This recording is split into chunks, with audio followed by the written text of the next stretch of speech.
আমরা ওই second hand গাড়ির ডাম্পিং স্টেশন থেকেও বাঁচলাম, কারণ সেকেন্ড হ্যান্ড গাড়ি আনছে, এগুলো ফেলবো কোথায়?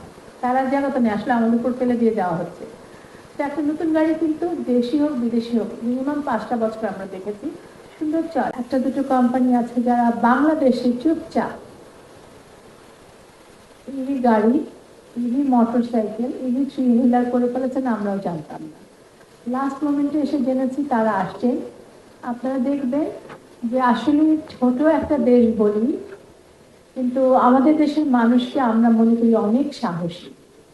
তারা যে কিভাবে আস্তে আস্তে এগিয়ে যাচ্ছেন, যখন আমরা নিজেরা দিয়ে কাজ করি তখন এটা ফেস করি এবং নিজেদের কাছে অহংকার হয় যে গরিব দেশ বলি, ছোট দেশ বলি, কিন্তু মানুষের আসলে আত্মাটা বোধ হয় বিশাল।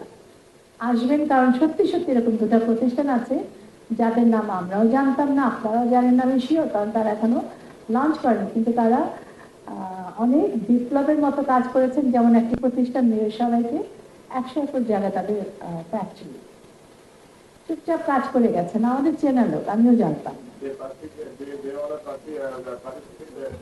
জি জি জি, তারা পার্টিসিপেট করছেন ইনশাআল্লাহ। আপনারা এসে দেখবেন, কারণ এটা কি হয়, আমরা যখন যে ফিল্ডে কাজ করছি, আপনারা যারা লেখালেখি করছেন তাদেরও কিন্তু নলেজের জায়গাটা অনেক ডেভেলপ করবে এবং আপনাদের লেখনীটা হয়তো দেখা যাবে। আজকে আমি 100 কোটি টাকার ইম্পোর্ট করছি একটা ফিল্ডে, আমি 100 কোটি টাকা জাস্ট একটা এক্সাম্পল দিলাম, সেটা হয়তো 10 বছর পরে 50 কোটিতে নেমে আসবে। লাভটা কি হলো, আমার দেশের ফ্যাক্টরিগুলো চালু হলো আর আমার অনেক ফরেন কারেন্সি বেঁচে গেল, যেটা আমাদের জন্য খুব টার্গেটেড হওয়া উচিত।